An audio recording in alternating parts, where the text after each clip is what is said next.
Course à la direction du Parti québécois, c'est le député Sylvain Gaudreault qui est en tête des candidats avec 30 des intentions de vote selon un coup de sonde de la firme Segma Recherche. Et voyez, deuxième place, Paul Saint-Pierre Plamondon. Troisième place, Guy Nantel et Frédéric Bastien, 10 des intentions de vote à ce jour. On retrouve justement le député Sylvain Gaudreault pour réagir. Bonjour. Oui, bonjour, madame. Comment vous avez réagi en voyant ça?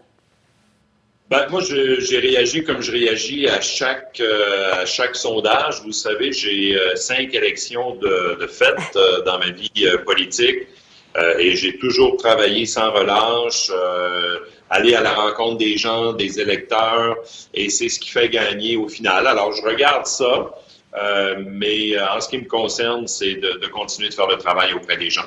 Guy Nantel, très populaire, que plusieurs voyaient favori dès le début de la course, qui se retrouve troisième dans ce sondage-là. Qu'est-ce que ça vous dit? Ça me dit que moi, de toute façon, je ne sous-estime aucun adversaire.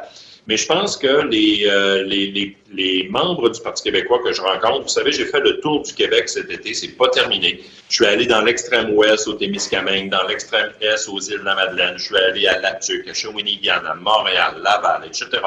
Et je pense que les gens du Parti québécois, les membres, sont sensibles à ma capacité d'amener des nouvelles idées, le fait que je suis déjà à l'Assemblée nationale, donc moi, le 10 octobre au matin, je vais me lever à l'Assemblée nationale pour regarder M. Legault entre quatre yeux et dire le Parti québécois est de retour, l'indépendance du Québec, la question nationale est de retour. Et je pense que ça a de l'écho. Je pense que les membres du Parti québécois me connaissent également, savent que je suis un militant et que ma vie politique, ma vie de député est un prolongement de ma vie de militant. Alors, moi, je travaille là-dessus en essayant d'amener toujours le plus possible le Parti québécois le plus loin en matière d'idées, d'ouverture sur le monde, un projet ambitieux, généreux, positif, l'énergie renouvelable, le premier Québec, le Québec, le premier pays vert à faire son entrée à l'ONU, et ça a beaucoup de résonance. Qu'est-ce que vous dites à ceux qui disent que c'est un parti démodé, que les Québécois n'ont pas du tout la tête à la course à la direction du PQ en ce moment? C'est sûr qu'on a une pandémie inédite, là. Alors, forcément, les Québécois sont tournés vers ça, mais en même temps, ça joue un rôle dans notre course à la chefferie. Moi, j'ai proposé des idées de relance économique, donc saisir les opportunités reliées à la pandémie, à la COVID-19, et j'ai lancé ça dès le mois d'avril, alors qu'on était en confinement, pour dire il faut reconstruire le Québec sur des bases du 21e siècle en faisant un virage majeur dans l'économie verte, la relance également des régions sur la base de l'exploitation des ressources naturelles, mais de façon durable, dans des produits innovants, investissement dans les infrastructures vertes, prévoir une transition juste pour les travailleurs et les travailleuses qui seront touchés à cause de cette transition vers un nouveau type d'économie. Donc, la pandémie est très présente, mais elle vient bien sûr influencer la campagne et je sens que les Québécois ont de l'écoute pour ça. Et vous l'évoquiez un peu tantôt, mais en quelques secondes, là, pour la rentrée à Québec, sur quel clou vous allez frapper?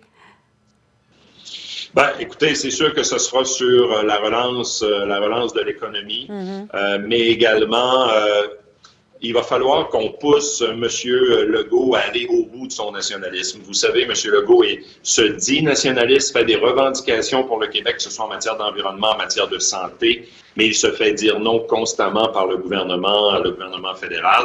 Alors, il va falloir le démasquer, aller au bout, forcer M. Legault à aller au bout de cette logique et faire comprendre aux Québécois et aux Québécoises que la meilleure façon de faire avancer le Québec, c'est par l'indépendance. Alors ça, pour moi, ça m'apparaît très important. Également, le dossier de l'aluminium. Vous savez que depuis hier, les nouveaux tarifs de 10 % imposés par M. Trump sur l'aluminium du Québec sont en vigueur. Alors, il va falloir également questionner M. Legault là-dessus pour faire la démonstration que seulement le Québec doit mettre des conditions de représailles face aux produits américains qui rentrent au Québec parce que l'aluminium canadien est produit en très, très grande majorité au Québec. Alors, c'est pas à M. Trudeau de décider ça pour nous. Il faut que ce soit M. Fitzgibbon, M. Legault qui fixe les produits sur lesquels il y aura une surtaxe en représailles. Alors, c'est en gros les sujets. Il y en aura d'autres, mais évidemment, le suivi d'une éventuelle deuxième vague, malheureusement. Sylvain Gaudreault, député de Jonquière, merci d'avoir pris le temps de nous parler.